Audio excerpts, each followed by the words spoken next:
Et si on prenait quelques instants ensemble pour regarder la mer, ressentir le mouvement des vagues, l'odeur du sel, le vol des mouettes et les nuages à l'horizon.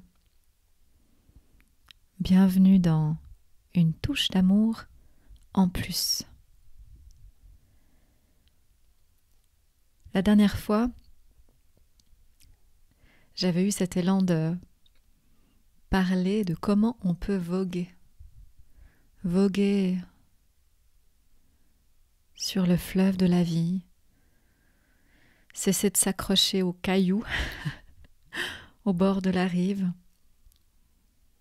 vouloir à tout prix nager plus vite que le courant, vouloir détourner à celui-ci pour prendre des chemins de traverse. Et puis aujourd'hui, j'étais dans un état où je me sentais complètement dispersée.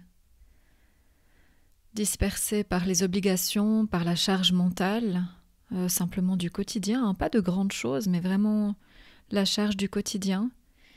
Et j'ai eu ce sentiment depuis ce matin d'être tiraillée à l'intérieur de moi, d'être toujours en retard sur ce que j'ai à faire. Et puis, finalement, je suis venue au cabinet un peu plus tôt que prévu et je me suis posée dans ma salle et je me suis rappelée de l'essentiel. Alors ce podcast est dédié à l'essentiel. Qu'est-ce qui fait l'essentiel dans nos vies? Et en me posant juste avec moi-même, en essayant de mettre à l'extérieur tout ce qui m'encombrait, m'est revenu un souvenir d'il y a quelques années, quand j'avais pris la décision de démissionner de mon métier. J'étais enseignante. Puis j'avais posé cette démission, ne sachant pas vraiment vers où j'allais tout à fait. En tous les cas, j'avais aucune sécurité, aucun filet. Et puis je suis allée dans un endroit près de chez moi où ça s'appelle les îles. C'est très très beau. Il y a des grands arbres, un petit lac. Et j'étais seule au moment où je suis allée là-bas. Et je me rappelle que je m'étais couchée sous un arbre. Ça peut paraître banal, mais en réalité, c'est quelque chose que je fais très rarement. J'avais plutôt l'habitude, à ce moment-là, de courir après le temps, avec cette envie de remplir ma vie au maximum, ce qui n'est pas du tout négatif, mais enfin voilà. Et ce jour-là, j'étais dans un moment où ma vie, en fait, telle que je l'avais connue, s'arrête. Et je me suis posée sous les arbres et j'ai regardé le vent dans les feuilles. Et j'ai des frissons quand j'en parle parce que je me rappelle exactement de ce moment. Je regardais en fait le vent dans les feuilles et tout à coup j'ai réalisé que si on me disait que je devais mourir le lendemain, en fait que je ferais exactement ça. Si on me disait aujourd'hui, voilà, c'est ta dernière journée, eh bien en fait, c'est ce que je ferais. Je me mettrais sous un arbre et je regarderais le vent dans les feuilles. Et je prendrais le temps de respirer vraiment. Et quand j'en parle, je sens les frissons parcourir mon corps parce que, en fait, c'est l'essentiel. Évidemment, c'est pas que ça l'essentiel pour moi. Mais tous ces moments, en fait, où on court après quelque chose, où on veut être des fois ailleurs que l'endroit où l'on se trouve, où on a envie de plus, où on bataille avec notre passé ou avec notre futur. Puis tout à coup, on se retrouve sous les feuilles, en fait, et on regarde le vent, et à ce moment-là, en fait, il n'y a que ça. Il n'y a pas de facture en retard, il n'y a pas de boîte aux lettres, il n'y a pas de téléphone, il n'y a pas de sollicitation. Il y a juste le vent dans les feuilles et ma respiration. Et je me rappelle qu'à ce moment-là, j'avais été prise d'une émotion immense en me disant qu'en réalité, j'avais besoin de rien d'autre que ça, que de respirer et de sentir le vent dans les feuilles. Évidemment, ça pose la question de qu'est-ce qui est essentiel. Quand je parle avec des gens au cabinet, l'essentiel en réalité, c'est toujours ces moments d'espace en soi et les partages d'amour vrai. Et en fait, il n'y a que ça. Il n'y a que ça. Ce week-end, j'ai vécu un moment merveilleux où avec ma famille, on était avec mon neveu qui a bientôt 4 ans et on a passé un moment qui paraissait infini à suivre son imagination et à créer des histoires au fur et à mesure de son imagination. Et on a ri. Et à la fois, on était tellement dans le moment présent parce qu'on était avec lui. Avec lui, collé à son imagination, suivant les mouvements de ce qu'il inventait au fur et à mesure, des endroits où il voulait nous emmener, une île, un labyrinthe, une pyramide. Et on a créé ensemble, et c'était un moment qui était merveilleux. Et dans ce moment-là, en fait, il n'y avait que nous, que notre lien, que cet amour, ce moment de création et ces rires. Et en vivant ce moment, je me suis dit que c'était un moment que je ne pourrais jamais oublier. Et quand j'en parle, j'ai de l'émotion parce que je sais que c'est vrai. Je sais que ça fait partie de ces moments qui seront accrochés au temps de mon existence jusqu'à la fin de mes jours. Si on prend quelques instants pour se demander justement quels sont nos essentiels, qu'est-ce qui réchauffe vraiment votre cœur, qu'est-ce qui nourrit vraiment votre âme, il n'y a rien de compliqué. Il y a ces moments de partage vrai, ces moments où on peut être soi, ces moments où on parle d'amour et où on aime, sans forcément d'ailleurs en parler, où cet amour il transparaît à travers nous. Et tous ces moments où tout à coup on a le sentiment qu'on est au bon endroit, à la bonne place, tout simplement parce qu'on se laisse savourer ce qui est. Et puis que ce qui est plutôt doux, bien sûr. Je veux dire, des fois, on est vraiment croché au présent et c'est de la souffrance aussi, bien sûr. Bien sûr. Ça, j'en parlerai probablement dans un autre podcast, de ces moments de souffrance intense où on est aussi croché au temps, croché à l'existence, croché à la matière.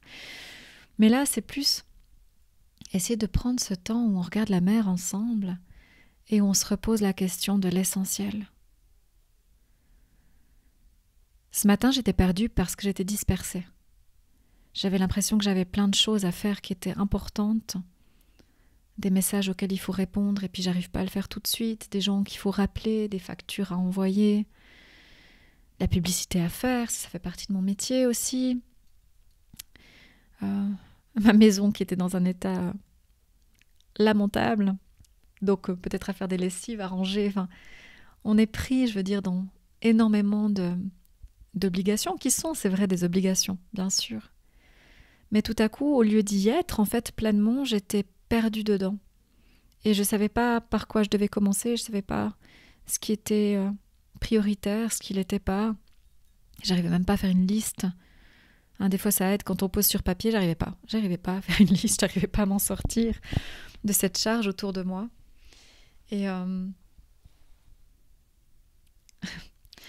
élément tout bête qui m'a aidée, et vraiment ça peut paraître tout à fait banal, c'est quand je suis arrivée à Opalune, le lieu où je travaille. Dans la salle d'attente, il y a un tournesol. Et ce tournesol, en ce moment, souffre énormément de la chaleur. Et j'ai vu là qu'il était vraiment pas bien. Et donc le premier geste que j'ai fait en arrivant, c'est prendre ce tournesol et puis aller le baigner un petit peu dans l'eau. Et à ce moment-là, j'ai retrouvé le fil. J'ai retrouvé le fil de ma vie. Pourquoi ? Parce que tout à coup, je prenais soin d'un autre être. Je prenais soin. Alors qu'à ce moment-là, j'avais vraiment plein de choses à faire dans ce lieu. Et ce tournesol qui était en train de souffrir sous la verrière, qui manquait d'eau, bien tout à coup je le prends et je passe un petit moment, quelques minutes, c'était pas énorme, mais à lui faire des bains d'eau pour essayer de le régénérer un peu. Et en faisant ce geste, tout à coup j'ai récupéré le fil de mon existence parce que justement, au lieu d'être à l'intérieur de moi en train de nager dans mes propres préoccupations, je me mettais au service de quelqu'un d'autre. Et ça, c'est hyper beau. Et ça, c'est la touche d'amour en plus. Je me rappelle d'un conseil que m'avait donné une amie à Noël cette année. C'est un Noël normalement où j'aurais dû... où mes deux petits auraient dû être là. Et bon, bah voilà, comme beaucoup le savent, j'ai perdu mes bébés quand ils étaient dans mon ventre. Et puis ben voilà, c'est un Noël particulier parce que c'est un Noël où finalement ils auraient dû être là et puis ils n'étaient pas là. Et puis une amie m'a donné un conseil merveilleux. Elle m'a dit, mais Christine, en fait, tu peux rester prise dans cette souffrance et ne pas avoir envie de fêter Noël, ou alors tu peux te mettre au service des autres. Et elle m'a dit tout simple, elle m'a dit, fais-toi le gâteau qui sera mangé le soir de Noël, cuisine, aide, mets-toi au service des autres. Ce moment, en fait, où peut-être on n'arrive pas à nous sortir de cette souffrance parce que c'est trop lourd, ou à nous sortir des préoccupations du quotidien parce que c'est trop prenant, et puis c'est ok aussi. Au moment où on se met au service de l'autre, où on met justement la touche d'amour en plus, alors en fait, en faisant ça, on récupère le fil. Et ça, c'est quelque chose d'hyper beau. Ok, je suis perdue, ok, je suis dans le brouillard, un brouillard de souffrance ou brouillard simplement du trop-plein. Est-ce que je peux me mettre au service de l'autre? Prendre soin, prendre des nouvelles, appeler un de ses parents, appeler une amie. Pas pour se plaindre de ce qui ne va pas, mais plutôt pour prendre des nouvelles.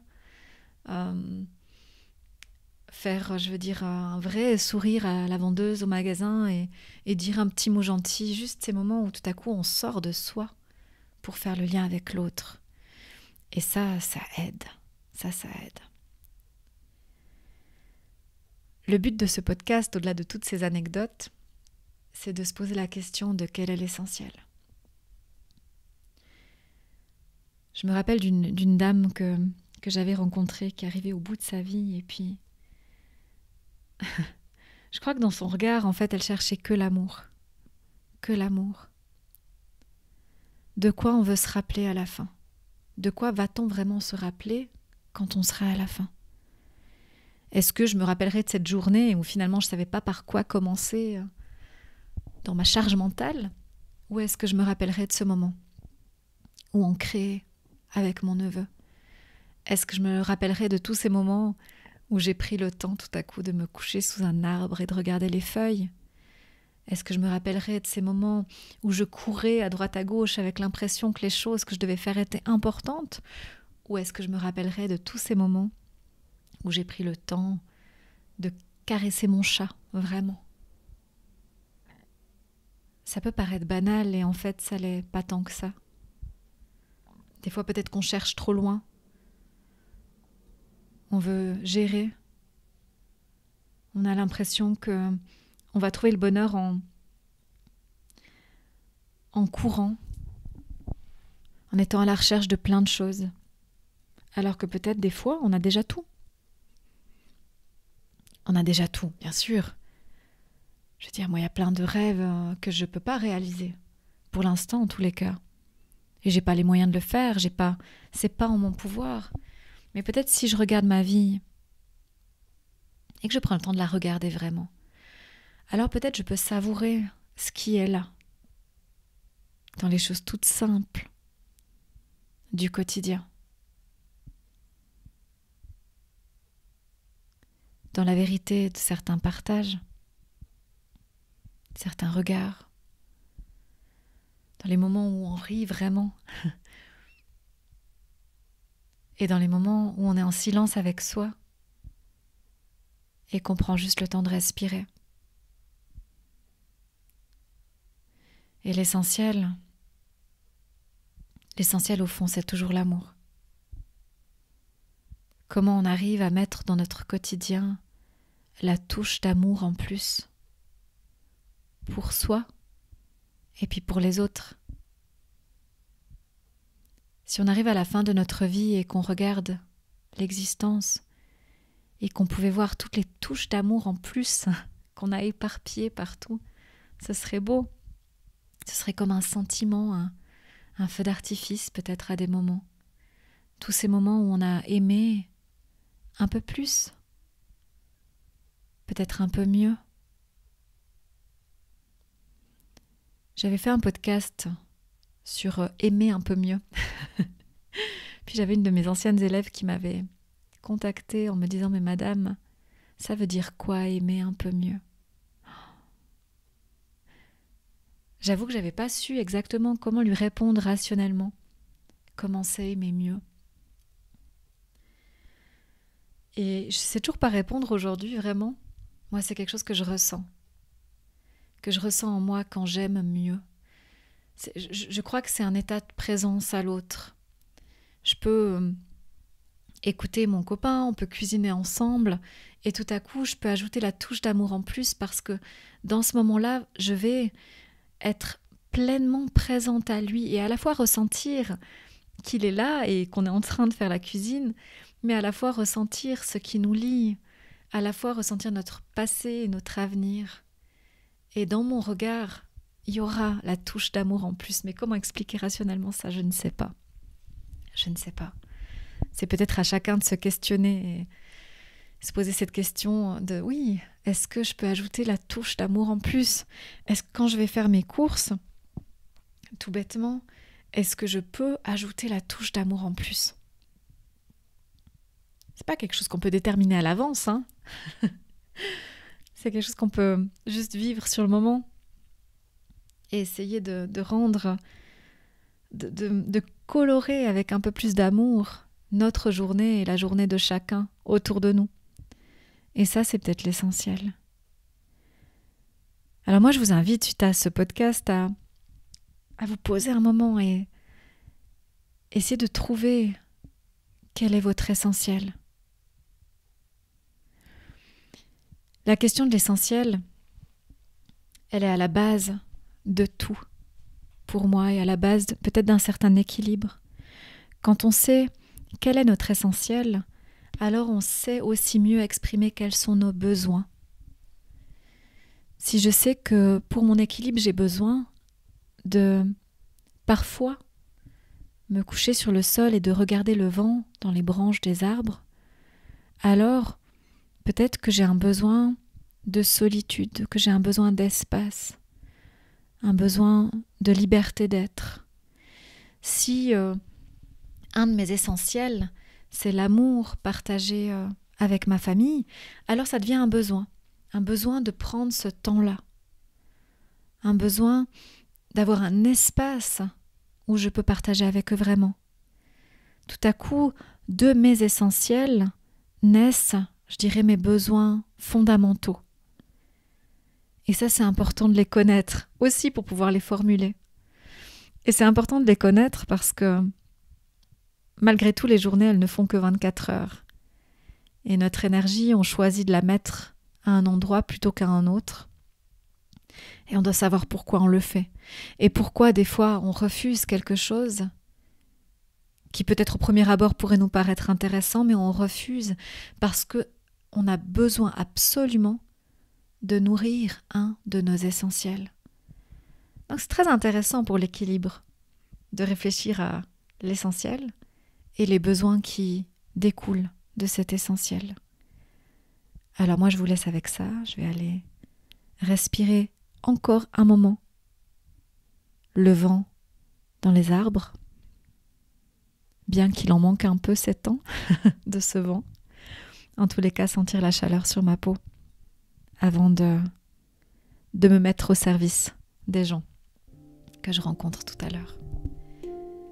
À tout bientôt.